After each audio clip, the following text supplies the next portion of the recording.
Hi friends, ഇന്നത്തെ മെയിലിലേക്ക് പോകാം. Madam, എൻ്റെ യഥാർത്ഥ പേരല്ല, പദ്മി എന്ന് വിളിച്ചോളൂ. എനിക്കിപ്പോൾ 43 വയസ്സുണ്ട്. എന്നെ വിവാഹം കഴിച്ചയച്ചത് തമിഴ്നാട്ടിലേക്കാണ്.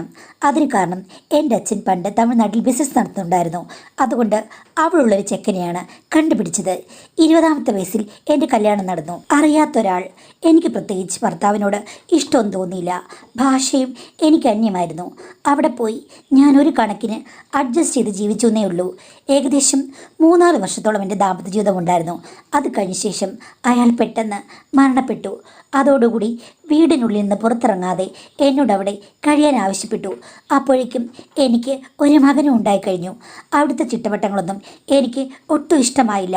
ഒരു സുപ്രഭാതത്തിൽ മകനെയും കൊണ്ട് ഞാൻ തറവാട്ട് വീട്ടിലേക്ക് വന്നു. ഇവിടെ വലിയ സാമ്പത്തിക കാര്യങ്ങളൊന്നുമില്ല. എൻ്റെ അനിയത്തിയാണെങ്കിൽ പുറനിറഞ്ഞു നിൽക്കുന്നു. അവളെയും എന്നെയും കണ്ടു കഴിഞ്ഞാൽ ഏകദേശം ഒരുപോലെ ഇരിക്കും.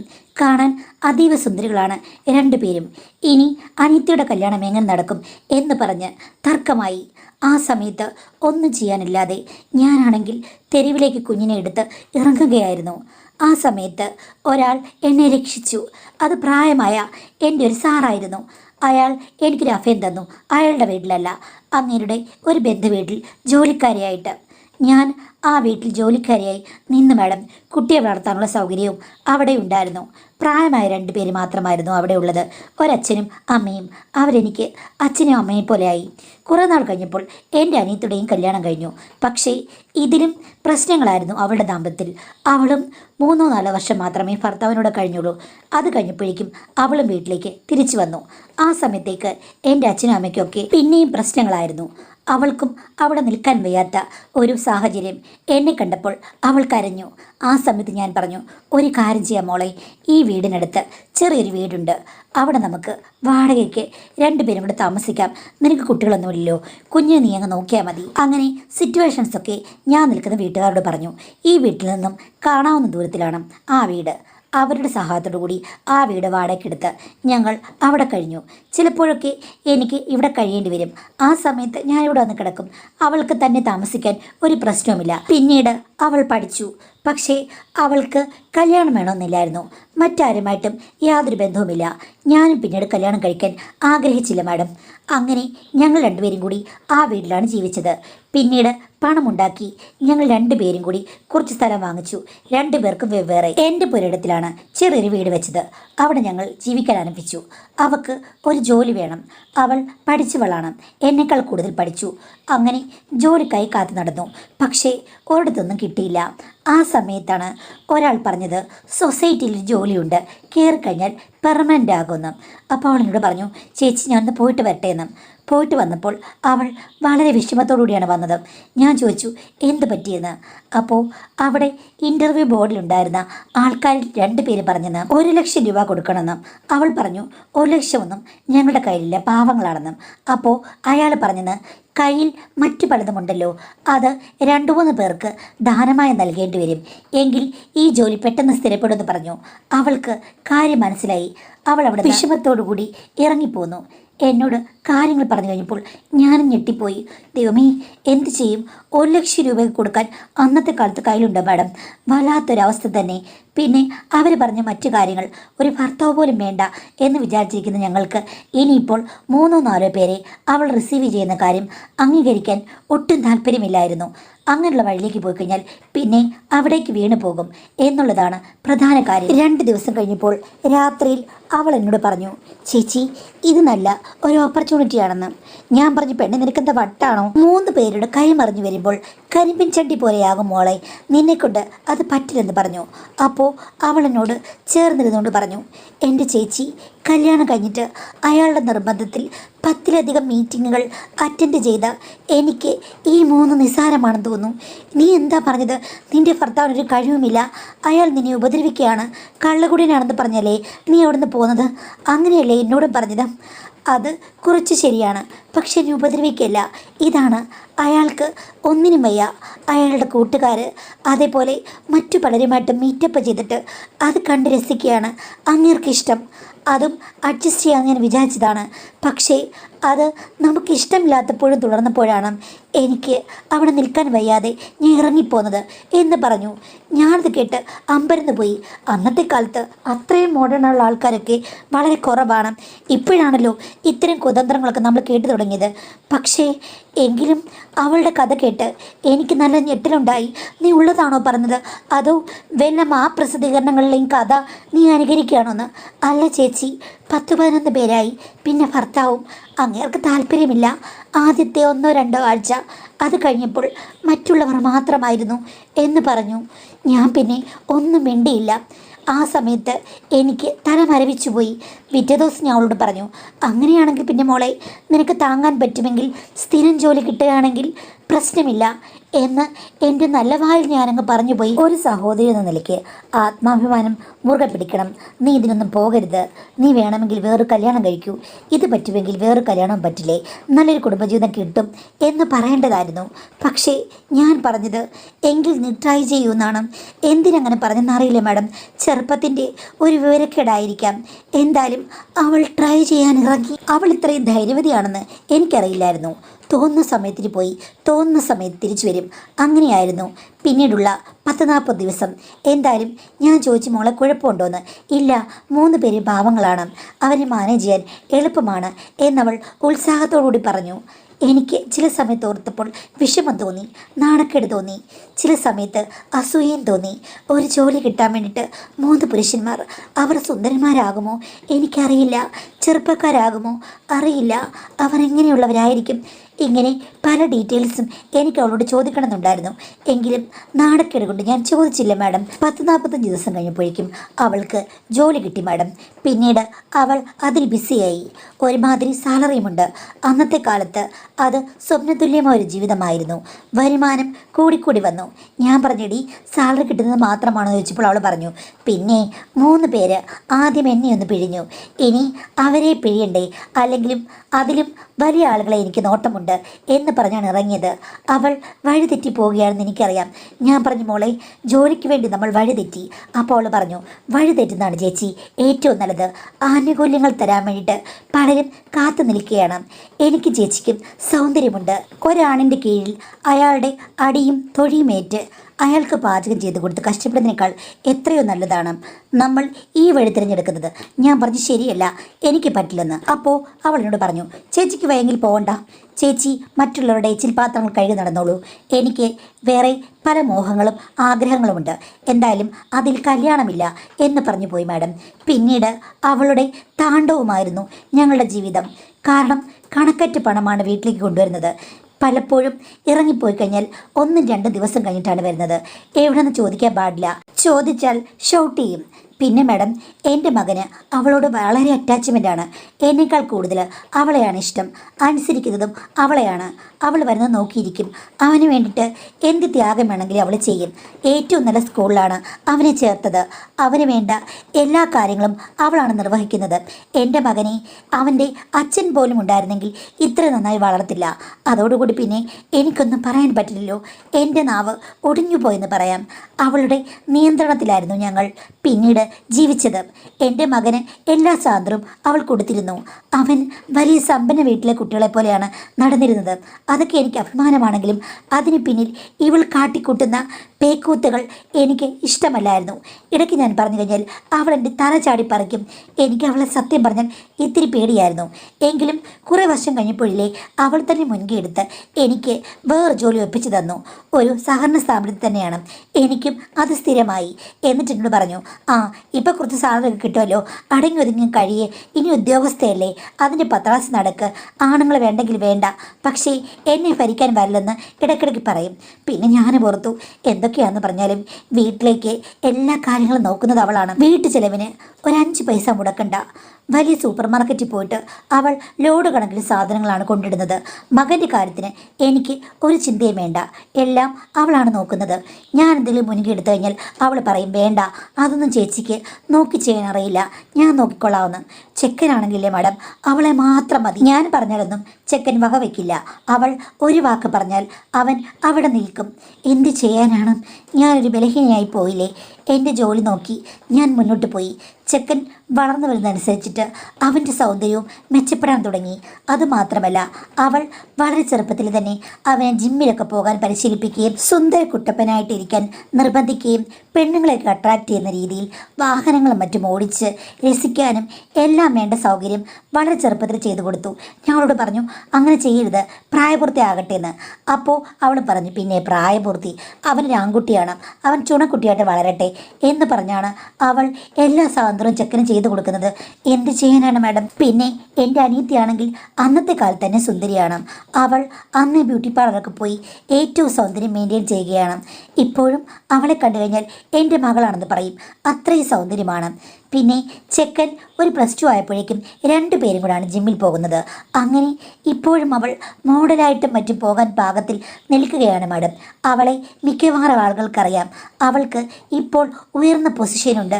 അവൾ നാട്ടിലെ അറിയപ്പെടുന്ന താരവുമാണ്. ഒരു 8 മാസത്തിന് മുമ്പാണ് കാര്യങ്ങളിലൊക്കെ ചില മാറ്റങ്ങൾ വന്നു തുടങ്ങിയത്. എൻ്റെ മകനിപ്പോൾ വളർന്നു വലുതായി അതീവ സുന്ദരനായ ഒരൊത്ത പുരുഷനായല്ലോ മാഡം. 2 പേരും കൂടെ പുറത്തുപോയി സിനിമയ്ക്കോ ഷോപ്പിങ്ങിനോ മറ്റോ പോയതാണ്. എന്നെ വിളിച്ചാൽ ഞാൻ വൈകുന്നേരങ്ങൾ അങ്ങനെ പോകാറില്ല. 2 പേരും കൂടെ വന്നു. ഒരു 11 മണിയായി കാണും. എല്ലാവരും കൂടി ഇരുന്ന് ഭക്ഷണം കഴിച്ചു മാഡം. അത് കഴിഞ്ഞ് ഞാൻ പ്ലേറ്റ് എല്ലാം എടുത്തുകൊണ്ട് അങ്ങ് അടുക്കളയിലേക്ക് പോയി. തിരിച്ച് ഗ്ലാസ് എടുക്കാൻ വന്നപ്പോഴാണ് ഞാനൊരു വല്ലാത്ത കാഴ്ച കണ്ടത്. അവളാണെങ്കിൽ വാഷ് ബേസിലേക്ക് കുനിഞ്ഞു നിൽക്കുകയാണ്. വാ കഴുകുകയാണ് കേട്ടോ. ചിക്കൻ പക്ഷേ പുറകിൽ നിന്ന് പോയി പോ. അവളാണെങ്കിൽ അത് ആസ്വദിച്ചിരിക്കുകയാണ്. ഇനിയും മോനെ നീ മുന്നോട്ട് പോണേ എന്നുള്ള രീതിയിൽ പെട്ടെന്ന് ഞാൻ ചെല്ലുന്ന പാദപതനം കേട്ട് കഴിഞ്ഞപ്പോഴേക്കും ചിക്കൻ അങ്ങ് മാറി. പക്ഷേ ഞാൻ കൃത്യമായിട്ട് കണ്ടു മാഡം. എനിക്ക് ഞെട്ടലായിരുന്നു. ഇവർ തമ്മിൽ ചെറിയമ്മയും മകനുമല്ലേ, അമ്മയും മകനുമല്ലേ? ഇവിടെ എന്താ നടക്കുന്നത്? ഇവൾ എൻ്റെ കുഞ്ഞിനെയും വഴി തെറ്റിച്ചോ എന്നോർത്തു. എന്താടാ എന്ന് ചോദിച്ചു കഴിഞ്ഞപ്പോഴേക്കും അവനും അവൾ സ്വാഭാവികമായിട്ട് എന്താ എന്ന് തിരിച്ചു ചോദിച്ചു. അവളുടെ ഷൗട്ട് കേട്ട് കഴിഞ്ഞപ്പോൾ എനിക്കൊന്നും ചോദിക്കാനും തോന്നിയില്ല മാഡം. ഇത്തിരി കഴിഞ്ഞപ്പോഴേക്കും അവർ 2 പേരും കൂടെ എന്തോ കുശുകുശുക്കുന്നതായിട്ട് എനിക്ക് തോന്നി. ഞാൻ കർട്ടന് പിന്നിൽ ഒളിഞ്ഞു നിന്നു. അപ്പോൾ അവൻ ചോദിക്കുന്നു അമ്മ കണ്ടെന്നാ തോന്നിയെന്ന്. അപ്പോൾ അവൾ പറഞ്ഞു ഓ കണ്ടൊന്നും കാണില്ല, കണ്ടാലും ഇവിടെ ഒന്നുമില്ല. ഞാൻ പറഞ്ഞ റൂളൊന്നും നിനക്കറിയില്ലേ? നീ പോയി കുളിച്ചിട്ട് ഇത്തിരി കഴിഞ്ഞ് നിൻ്റെ അമ്മ മുറിയിൽ കയറി കഥ കടക്കുമ്പോഴേക്കും എൻ്റെ മുറിയിൽ വരണം കേട്ടോ എന്ന് പറഞ്ഞു. അവൻ വരാമടി കള്ളിക്കുഞ്ഞമ്മേ എന്ന് പറയുന്നു. 2 പേരും തമ്മിലുള്ള ബന്ധം നിലാവ് പോലെ എൻ്റെ മുന്നിൽ തെളിയുകയായിരുന്നു. എനിക്ക് എന്ത് ചെയ്യണമെന്ന് അറിയില്ല. കാലുകൾ മുന്നോട്ട് നീങ്ങുന്നില്ല. അവരെ 2 പേരെയും അടിച്ചൊതുക്കണമെന്ന് എനിക്ക് ആഗ്രഹമുണ്ട് മാഡം. പക്ഷേ 2 പേരും കൂടി എനിക്കെതിരെ പ്രതികരിക്കുന്നുള്ളത് ഉറപ്പാണ്. കാര്യം അവരുടെ ദയവിലാണ് എൻ്റെ ജീവിതം. എൻ്റെ മകൻ പോലും എൻ്റെ കൂടെ ഇല്ല. 2 പേരുടെ ബന്ധം അപ്പം തന്നെ അവസാനിപ്പിക്കണം. കള്ളി പുറത്തു കൊണ്ടുവരണം, ചോദ്യം ചെയ്യണം എന്നൊക്കെ തോന്നി. എൻ്റെ രക്തം തിളച്ചു. പക്ഷേ പിന്നെ ഞാൻ ആലോചിച്ചു അത് ശരിയാകില്ല. കാര്യം പത്രത്തിൽ ദിവസേന വായിക്കുന്നതാണ്. ഇങ്ങനെ 2 പേരുടെ ബന്ധം എതിർക്കുമ്പോഴാണ് ആ വീട്ടിലെ മൂന്നാമതൊരാൾക്കോ അല്ലെങ്കിൽ മറ്റുള്ളവർക്കോ പ്രശ്നമുണ്ടാകുന്നത്. 2 പേരും കൂടെ ഇത്തരം കാര്യങ്ങളിൽ ഇൻവോൾവ്ഡ് ആണെങ്കിൽ ചേരിതിരിഞ്ഞ് എന്നെ അപായപ്പെടുത്താൻ ചാൻസ് ഉണ്ട്. അതുകൊണ്ട് സൂക്ഷിച്ച് കൈകാര്യം ചെയ്യണം. 2 പേരും എന്നോടത്ര സ്നേഹമുള്ളവരല്ലല്ലോ എന്ന് ഞാൻ മനസ്സിൽ വിചാരിച്ചു. ഇത്തരം കാര്യങ്ങളിൽ ഭ്രാന്താണ് എൻ്റെ അനിയത്തിക്ക്. അതേപോലെ തന്നെ എൻ്റെ മോനും ആ ഭ്രാന്ത് കൈവശപ്പെടുത്തി കഴിഞ്ഞാൽ 2 പേരും ഏകദേശം ഒരേപോലെയുള്ള ആളുകളായിരിക്കും. അവരെ എതിർക്കാൻ ചെന്ന് കഴിഞ്ഞാൽ എൻ്റെ നാശമാകും ഫലം എന്നുള്ളത് എനിക്കറിയാമായിരുന്നു. പേടിത്തൊണ്ടിയാണെങ്കിലും എനിക്ക് ബുദ്ധിയുണ്ടെന്ന് അന്ന് എനിക്ക് തോന്നി മാഡം. അതുകൊണ്ട് ഞാൻ അവിടെ തറഞ്ഞു നിന്നു. അവരെ ക്വസ്റ്റ്യൻ ചെയ്യാൻ പോയില്ല. ഞാൻ റൂമിലേക്ക് കയറി വാതിലടച്ചു. ഒരു 1/2 മണിക്കൂർ കഴിഞ്ഞപ്പോഴേക്കും എനിക്ക് തോന്നി അവളുടെ മുറി തുറക്കുന്നതായിട്ട്. ചെക്കൻ കയറി കാണും. പിന്നെയും ഒരു 10-20 മിനിറ്റ് കഴിഞ്ഞപ്പോഴാണ് ഞാൻ മുറിക്ക് പുറത്തിറങ്ങിയത്. മകന് പ്രത്യേകമായിട്ടൊരു മുറി മുകളിലുണ്ട്, അവളുടെ മുറി താഴെയാണ്. ഞാൻ അവിടേക്ക് ചെന്ന് കഴിഞ്ഞപ്പോൾ അതിൽ വെട്ടമുണ്ട്. ഞാൻ ചെവി ചേർത്ത് വെച്ചു കഥകിൽ. 2 പേരും അകത്തുണ്ട്.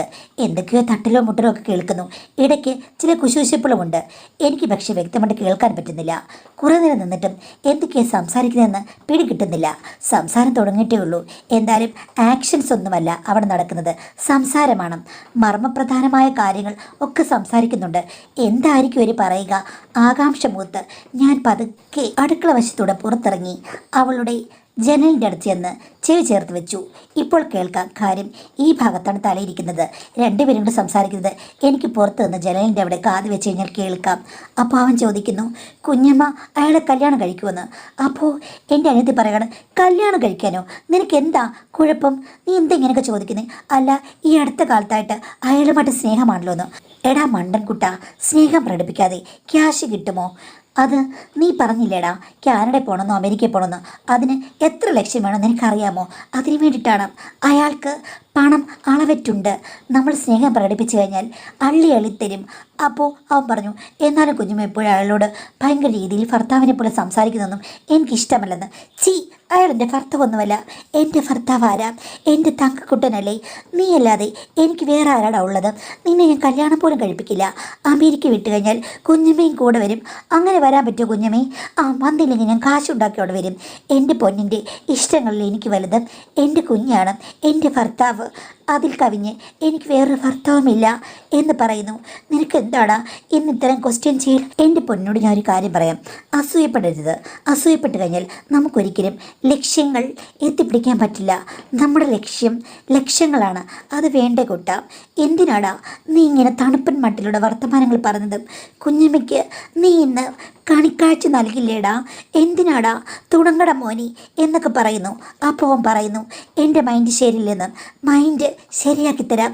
മൈൻഡ് മാത്രമല്ല, എല്ലാം കുഞ്ഞമ്മയുടെ കയ്യിലാണല്ലോ, മോൻ്റെ കൺട്രോളിൻ്റെ കീ എന്ന് പറഞ്ഞ് അവൾ കിളുകിളാന്ന് എന്തോ ശബ്ദം ഉണ്ടാക്കുന്നത് കേട്ടു. എന്താണെന്ന് എനിക്ക് വ്യക്തമായിട്ട് മനസ്സിലായില്ല. ജനൽ പാഴകളോടൊന്ന് നോക്കാൻ ശ്രമിച്ചപ്പോൾ എന്തോ ഞാനൊന്ന് കണ്ടു വിരണ്ടു പോയി എന്ന് പറയാം. ചീ, ഇവളൊക്കെ എന്താ ചെയ്യേണ്ടത്? എനിക്കൊരു പിടിയുമില്ല. എന്നെ കിളികളെ വിറക്കുകയായിരുന്നു. എന്തായാലും ഇത് അവളോട് പിന്നീട് സംസാരിക്കണം. മകനെ ഉപേക്ഷിക്കാൻ പറ്റില്ലല്ലോ. പിറ്റേ ദിവസം അവനില്ലാത്ത സമയത്ത് അവളോട് ഞാൻ പറഞ്ഞു, ഇന്നലെ എനിക്ക് ചില കാര്യങ്ങൾ മനസ്സിലായെന്ന്. അപ്പോൾ അവൾ എടുത്ത വായിൽ പറഞ്ഞു, ചേച്ചിക്ക് മനസ്സിലായല്ലോ ഞാൻ അവൻ തമ്മിൽ ബന്ധമാണെന്ന്. ഇതല്ലേ വലിയ ഇൻ്റർനാഷണൽ കാര്യം പോലെ ഇങ്ങോട്ട് പറയണ്ട. അവനിപ്പോൾ ഒത്ത പുരുഷനായി. എന്നോട് താല്പര്യം തോന്നുന്നെങ്കിൽ തോന്നിക്കോട്ടെ എന്നും ഞാൻ പറഞ്ഞു. നീ അവൻ്റെ കുഞ്ഞമ്മയാണെന്ന്. കുഞ്ഞമ്മയാണ്, അമ്മയൊന്നും അല്ലല്ലോ. എങ്കിലും നീ അവനൊരു അമ്മയല്ലേ എന്ന്. അപ്പോൾ അവൾ പറഞ്ഞു, അമ്മയെപ്പോലെ താലോലിക്കാൻ എനിക്കൊത്തിരി ഇഷ്ടമാണ്. അവൻ എൻ്റെ കൂടെ നിന്നോട്ടെ. അവൻ എൻ്റെ സ്വന്തമാണ്. ചേച്ചിക്ക് സ്വന്തമാക്കണമെങ്കിൽ ചേച്ചി എൻ്റെ കൂടെ മത്സരിച്ചോ. ആർക്ക് സ്വന്തമാകുമെന്നറിയാം. അവൻ ഞാൻ പറഞ്ഞ പോലെ കേൾക്കുള്ളൂ. ചേച്ചി അവസാനം തോറ്റോടി വില വൃദ്ധസദനത്തിൽ പോകേണ്ടി വരും. അനുസരിച്ച് ഞങ്ങളോട് നിന്ന് കഴിഞ്ഞാൽ ചേച്ചിക്കും നല്ല കാര്യം. അല്ലെങ്കിൽ പിന്നെ പുറത്തിറങ്ങിക്കഴിഞ്ഞാൽ ചേച്ചിക്ക് തന്നെ ആയിരിക്കും നാണക്കേട്. ചേച്ചി ഒറ്റപ്പെടും. അത്രയേ ഉള്ളൂ. പുറത്ത് പറഞ്ഞാൽ ഞങ്ങൾക്ക് പ്രശ്നമില്ല. ഞങ്ങൾ ഇതിൽ തന്നെ അടിയുറച്ച് നിൽക്കും. പിന്നെ വേറൊരു കാര്യമുണ്ട്, ചേച്ചിക്ക് എന്തിനു സൂക്കടാണെന്ന് എനിക്ക് മനസ്സിലായി. നല്ല പ്രായത്തിൽ ചേച്ചിയോട് ഞാൻ പറഞ്ഞതാണ് പല കാര്യങ്ങളും അനുഭവിച്ചറിയാൻ. അപ്പോൾ ചേച്ചിക്ക് വേണ്ട. ക്ലാവ് പിടിച്ച് കിണ്ണം പോലെ ഇങ്ങനെ ഇരുന്ന് കഴിഞ്ഞാൽ ചേച്ചി ജീവിതം കുളമാകും. ഇപ്പോഴെങ്കിലും തേച്ചു മിനുക്കി വൃത്തിയാകാൻ നോക്കൂ. ചേച്ചി അസൂയ കൊണ്ട് നടന്നു കഴിഞ്ഞാൽ ഒരു കാര്യം നടക്കില്ല എന്ന് പറഞ്ഞ് അവൾ വെട്ടിത്തിരിഞ്ഞു പോയി. എനിക്ക് പിന്നെ അവളോട് പറയാനൊന്നുമില്ലായിരുന്നു.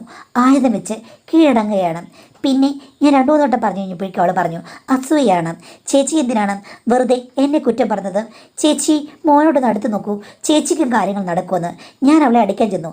അവൾ പറഞ്ഞു, ചേച്ചി ഇത്തരം മന്ദബുദ്ധിത്തരം പറഞ്ഞുകൊണ്ടിരുന്നു കഴിഞ്ഞാൽ ഒറ്റപ്പെടുമേ, അല്ലെങ്കിൽ ഞങ്ങൾ ഒറ്റപ്പെടുത്തും എന്നൊക്കെ പറഞ്ഞ് എന്നെ അവജ്ഞയോടുകൂടിയാണ് കൈകാര്യം ചെയ്തത്.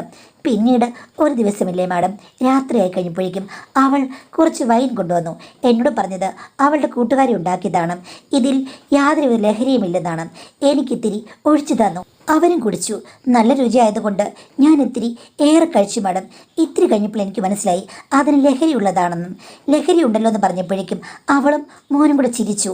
അപ്പോൾ അവൾ മോനോട് പറയുകയാണ്, അമ്മയ്ക്ക് ഒത്തിരി ഡൗട്ടുണ്ട്.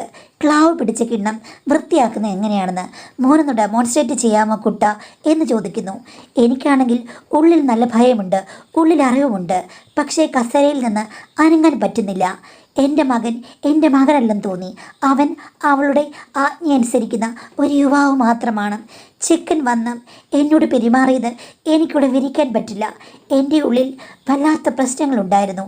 പക്ഷേ ഇത്തിരി കഴിഞ്ഞപ്പോൾ ലഹരി നിറഞ്ഞതുകൊണ്ടായിരിക്കാം എൻ്റെ മനസ്സ് മാറിപ്പോയി. ഇനിയിപ്പോൾ ചേച്ചി ഓക്കെയാണ് മോനെ എന്ന് പറഞ്ഞ് എന്നെയും കൊണ്ട് അവൾ രണ്ടുവശവും അവർ രണ്ടുപേരും പിടിച്ചുകൊണ്ടാണ് മുറിയിലേക്ക് പോയത്. ഇനി ചേച്ചിക്ക് ഭൂലോകം വട്ടം കറങ്ങുന്നത് എങ്ങനെയാണെന്ന് മോനൊന്ന് കാണിച്ചു കൊടുക്കുമെന്ന് പറഞ്ഞു. എനിക്ക് എതിർക്കാൻ പറ്റിയില്ല. അവൾ മുന്നിലിരുന്ന് നിർദ്ദേശങ്ങൾ കൊടുക്കുകയാണ്. ചിക്കനാണെങ്കിൽ ഒരു പ്രശ്നവുമില്ല താനും, അവൻ്റെ മൊറാലിറ്റി മുഴുവൻ നഷ്ടപ്പെട്ടല്ലോ എന്നൊക്കെ ഞാൻ ആദ്യം ഓർത്തു മാഡം. പക്ഷേ എന്തോ എൻ്റെ മനസ്സ് ഇടയ്ക്ക് മാറിപ്പോയി. ഞാനും എന്തൊക്കെയോ ആകർഷ്ട വലയങ്ങളിലേക്ക് വീണുപോയി മാഡം. സത്യസന്ധമായി ഞാൻ പറയുകയാണ്. എനിക്ക് ഒരു ക്ലൈമാക്സ് ഉണ്ടായി. ഞാനത് അനുഭവിച്ചറിഞ്ഞു. അത് കഴിഞ്ഞപ്പോൾ എനിക്കൊത്തിരി കുറ്റബോധമുണ്ടായിരുന്നു. എങ്കിലും എനിക്ക് ഉണ്ടായ സംഭവം കണ്ട് അവളും അവനും കൂടെ നന്നായി ചിരിക്കുകയായിരുന്നു. അവസാനം എനിക്കിത്തിരി വെളിവായപ്പോൾ അവൾ പറഞ്ഞു, ഇത്രയുള്ള കാര്യം ആരായാലും ഒരു പുരുഷന് വന്നു കഴിഞ്ഞാൽ സ്ത്രീ ആസ്വദിക്കും. അതിപ്പോൾ ആരായാലും പ്രശ്നമില്ല. ചേച്ചി ഇനിയെങ്കിലും ഇത്തരം കാര്യങ്ങളൊക്കെ ഒന്ന് മാറ്റിവെച്ച് ഞങ്ങളുടെ കൂടെ നിൽക്കൂ എന്ന് പറഞ്ഞു. മാഡം, എനിക്കുണ്ടായ ആ സംഭവത്തിൽ നല്ല കുറ്റബോധമുണ്ടെങ്കിലും എൻ്റെ ഉൾമനസ്സിൽ എല്ലാം ശരിയായി നടന്നല്ലോ എന്ന് ഞാൻ ഓർത്തു. എന്തുകൊണ്ടാണ് അങ്ങനെ സംഭവിച്ചത്? ഇഷ്ടമല്ലെങ്കിൽ, പേടിയാണെങ്കിൽ, വെറുപ്പാണെങ്കിൽ ഒന്നും സംഭവിക്കേണ്ടതല്ലോ, എനിക്കത് ആസ്വദിക്കാൻ പറ്റേണ്ടതല്ലോ എന്നൊക്കെ ഓർത്തു. എനിക്കതിൻ്റെ ഉത്തരം കിട്ടിയില്ല. ഞാൻ പിന്നീട് എൻ്റെ അനിയത്തിയോട് പറഞ്ഞപ്പോൾ അവൾ പറഞ്ഞു, ചേച്ചി ശീലാവുന്നതിന് ചമേണ്ട. ശരിക്കും ആഗ്രഹമില്ല, ഇത് തെറ്റാണെന്ന് തോന്നുകയാണെങ്കിൽ ചേച്ചിക്ക് ഒരു ഉണർവും ഉണ്ടാകേണ്ടതല്ല. ഇതിപ്പോൾ ചേച്ചി ക്രിസ്റ്റൽ ക്ലിയർ ആയിട്ടാണ് എല്ലാ കാര്യങ്ങളിലേക്കും വന്നത്. അപ്പോൾ ചേച്ചിക്കും ഇതൊക്കെ ഓക്കെ ആകും. അതുകൊണ്ട് എതിർക്കേണ്ട കാര്യമില്ല എന്ന് പറഞ്ഞിട്ട് എൻ്റെ അനിയത്തി തന്നെ എന്നെ നിർബന്ധിച്ചു. അവളുടെ മസ്തിഷ്ക പ്രക്ഷാളനത്തിൽ ഞാനും ആ ബന്ധത്തിലേക്ക് വീണുപോയി. ഇപ്പോൾ ഞങ്ങളെ രണ്ടുപേരെയും നയിക്കുന്നത് അവൾ തന്നെയാണ്. എങ്കിലും എനിക്കും അവൾക്കും കൂട്ട് എൻ്റെ മകനാണ്. മാഡം, ഇങ്ങനെയാണ് മുന്നോട്ട് പോകുന്നത്. അവൾക്കോ അവനോ കുറ്റബോധമില്ല. എനിക്ക് ഇടയ്ക്ക് കുറ്റബോധം വരും. ഇത് എന്തുകൊണ്ടാണെന്നറിയില്ല. എങ്കിലും എനിക്ക് കാര്യങ്ങളോട് അടുക്കുമ്പോൾ ഒരു പ്രശ്നവുമില്ല മാഡം. എല്ലാം നന്നായി മുന്നോട്ട് കൊണ്ടുപോകാനും പറ്റുന്നുണ്ട്. രണ്ട് തട്ടിലാണ് ഞാനിപ്പോൾ. അവൻ അടുത്ത് വരാത്ത സമയത്ത് കുറ്റബോധവും അടുത്ത് വന്നു കഴിഞ്ഞാൽ കാര്യങ്ങൾ ക്ലിയറുമായിട്ട്. ഇങ്ങനൊരു മനസ്ഥിതി എന്താണെന്ന് എനിക്കറിയില്ല. മാഡം വായിച്ചിട്ട് എനിക്കൊരു മറുപടി തരണമെന്നാണ് പറഞ്ഞിരിക്കുന്നത്. ഇതിൻ്റെ ഉത്തരം നിങ്ങളുടെ ഈ കഥയിൽ തന്നെ ഉണ്ട്. നിങ്ങൾ ആദ്യം പറഞ്ഞല്ലോ, സ്വന്തം അനിയത്തി ഇങ്ങനെ പോകാൻ തുടങ്ങിയപ്പോൾ നിങ്ങൾ പറഞ്ഞു വേണ്ട, പോകണ്ടെന്ന് പറയണമെന്നായിരുന്നു ഒരു സ്ത്രീ ചെയ്യേണ്ട കാര്യം. പക്ഷേ നിങ്ങൾ പറഞ്ഞത് എന്താണ്? മോള് ഓക്കെ പോയിട്ട് വാ എന്നുള്ള രീതിയിൽ നിങ്ങൾ പറഞ്ഞു. അതായത് സദാചാരം ഉണ്ടെങ്കിൽ പോലും നിങ്ങളൊരു പ്രയോജനത്തിന് വേണ്ടിയിട്ട് അത് അഡ്ജസ്റ്റ് ചെയ്യുന്നൊരു മെൻറ്റാലിറ്റി അന്നേ ഉണ്ട്. എങ്കിലും സദാചാര വിചാരങ്ങൾ ഇങ്ങനെ മുഴച്ചു നിന്നു. പിന്നീട് നിങ്ങൾ കണ്ടത് മുഴുവൻ അനിയത്തിയുടെ അംഗക്കലിയാണ്. അതുമായിട്ട് നിങ്ങൾ പൊരുത്തപ്പെട്ടു. അനിയത്തി കൊണ്ടുവരുന്ന എല്ലാ സൗഭാഗ്യങ്ങളുമായിട്ട് നിങ്ങൾ അഡ്ജസ്റ്റ് ചെയ്തു. ഇടയ്ക്കിടയ്ക്ക് നിങ്ങൾ പറയും ഇഷ്ടമല്ല, അവൾ പോകുന്നത് ശരിയല്ല എന്നൊക്കെ പറയുമെങ്കിലും അതിൻ്റെ എല്ലാം ഗുണഫലങ്ങൾ നിങ്ങളും അനുഭവിച്ചു. ഉള്ളിൻ്റെ ഉള്ളിൽ നിങ്ങൾക്ക് ഇതിനോടൊന്നും പ്രശ്നവുമില്ല. നിങ്ങളതിന് പോസിറ്റീവായിട്ടുള്ള വികാരങ്ങളും ഉള്ളിൻ്റെ ഉള്ളിലുണ്ട്. പക്ഷേ പുറമെ സമ്മതിക്കാൻ മടിയാണ്. പിന്നീട് ഈ കാഴ്ചയൊക്കെ കണ്ടപ്പോഴും നിങ്ങൾക്ക് പ്രശ്നങ്ങളുണ്ടെങ്കിൽ പോലും നിങ്ങളതിനെ കുറച്ചുകൂടി ഒന്ന് സോഫ്റ്റ് ആക്കി എടുത്തു. അതിന് കാരണം എന്ന് വെച്ച് കഴിഞ്ഞാൽ ഈ സംഭവങ്ങളെല്ലാം കൂടെ നിങ്ങളുടെ മനസ്സിനെ പണ്ടേ കണ്ടീഷൻസ് ആക്കിയിട്ടുണ്ട്. കാരണം വെച്ച് കഴിഞ്ഞാൽ അത് ഒരു പ്രത്യേക രീതിയിൽ മാനേജ് ചെയ്യാൻ നിങ്ങളെക്കൊണ്ട് പറ്റും. സദാചാരമൊക്കെ ഉള്ളിലുണ്ടെങ്കിലും എല്ലാം ഒതുക്കി പിടിച്ച് ജീവിക്കാനൊക്കെ നിങ്ങൾ നേരത്തെ ട്രെയിൻ ചെയ്ത ആളാണ്. അനിയത്തിയുടെ വഴി നിങ്ങൾ അംഗീകരിച്ചിട്ടുണ്ട്, അല്ലെങ്കിൽ നിങ്ങൾ അംഗീകരിക്കുന്ന പോലെ തന്നെ പെരുമാറി. അത് കഴിഞ്ഞ് അവരുടെ പേക്കുത്തുകൾ നിങ്ങൾ കണ്ടു. സ്വന്തം മകനായതുകൊണ്ട് അംഗീകരിക്കാൻ പറ്റില്ല. പക്ഷേ അവരെല്ലാം നിങ്ങൾക്ക് എതിരാണ്. പിന്നീട് അവരുടെ വഴിക്ക് വരാൻ വേണ്ടിയിട്ട് അവർ നിങ്ങളെ ഒരു കുഴിയിൽ ചാടിച്ച് നോക്കി. കാര്യം അവർക്കും അറിയാമല്ലോ, ഇത്രയും കാര്യങ്ങൾക്ക് കൂടെ നിന്ന് ഇവരെങ്ങനെ വിചിത്രമായിട്ട് പെരുമാറേണ്ട കാര്യമില്ല, ഞങ്ങളുടെ വഴിക്ക് വരും എന്നൊരു ബോധം അവർക്കും ഉണ്ടായിരുന്നു തോന്നി. കാര്യങ്ങളൊക്കെ ക്ലിയർ ആയിട്ട് പോയി. അപ്പം ഓൾറെഡി നിങ്ങൾക്കൊന്നും വലിയ കാര്യമല്ല, അവിടെ സദാചാരമൊന്നും പ്രാവർത്തികമാകുന്ന ഒരു സ്ഥലമല്ല, അങ്ങനൊരു ജീവിതമല്ല നിങ്ങൾ ജീവിച്ചത്. അതുകൊണ്ടാണ് ഇങ്ങനെ സംഭവിച്ചതും കാര്യങ്ങളെ അവിടെയുണ്ട് എവിടെയുണ്ട് എന്നുള്ള രീതിയിൽ പറയുന്നത്. അപ്പോൾ ഒരു കാര്യം ചെയ്യുക, നിങ്ങൾക്ക് താല്പര്യം ഇല്ലെന്നുണ്ടെങ്കിൽ നിങ്ങൾ അവരോട് പറയാം, മക്കളെ നിങ്ങൾ തമ്മിൽ എന്ത് വേണമെങ്കിലും ആയിക്കോളൂ, നിങ്ങളുടെ ജീവിതം, എനിക്കിതിൽ താല്പര്യമില്ല, എന്നെ വെറുതെ വിട്ടേക്കൂ, നിങ്ങളുടെ കാര്യങ്ങൾ ഞാൻ അംഗീകരിക്കുമെന്ന് പറഞ്ഞു കഴിഞ്ഞാൽ പിന്നെ അവർ നിർബന്ധിക്കാൻ വരികയില്ലല്ലോ. അപ്പോൾ നിങ്ങൾക്ക് കൺട്രോൾ ചെയ്യാവുന്നൊരു കാര്യമാണ്. നിങ്ങളുടെ മകനുമായിട്ട് ഒന്നും വേണ്ടാന്നുണ്ടെങ്കിൽ നിങ്ങൾക്കത് കൺട്രോൾ ചെയ്യാവുന്നൊരു കാര്യമാണ്. പക്ഷേ നിങ്ങളിപ്പോൾ പറഞ്ഞത് അതും വേണം ഇതും വേണം, അതും വേണ്ട ഇതും വേണ്ടെന്ന്. അപ്പം നിങ്ങളുടെ കയ്യിലാണ് ഇവിടെ തെറ്റ്. അവരെ രണ്ടുപേരെയും തിരുത്താനോ അല്ലെങ്കിൽ മാറ്റാനോ ഒന്നും നിങ്ങൾക്ക് പറ്റില്ല. അപ്പം നിങ്ങൾ എന്താണ് ചെയ്യേണ്ടത്? നിങ്ങളുടെ സ്റ്റാൻഡ് നിങ്ങൾ പുറത്തെടുക്കുക. എനിക്ക് അങ്ങനെ ഒരു ബന്ധം വേണ്ട, നിങ്ങൾ തമ്മിൽ എന്തെങ്കിലും ആയിക്കോ, ഞാൻ പഴയതുപോലെ തന്നെ ഇതിൽ നിന്ന് അകന്ന് എൻ്റേതായ രീതിയിൽ ജീവിച്ചോളാം എന്നൊരു തീരുമാനം ആദ്യം എടുക്കുക. അതല്ലേ ഒരു അമ്മ ചെയ്യേണ്ടത്. അതല്ലാതെ കുഴപ്പമില്ല, അവർ വരുന്നത് ശരിയല്ല, വന്നാൽ എല്ലാം നടക്കുകയും ചെയ്യും എന്ന് പറയുമ്പോൾ നിങ്ങളുടെ കയ്യിലേ കുഴപ്പം. അതുകൊണ്ട് നിങ്ങൾ ആദ്യം നന്നാകുക. ഈ ഒരു കഥയിൽ ടോട്ടലി നടക്കുന്നത് മൊത്തം റോങ് ആണ്.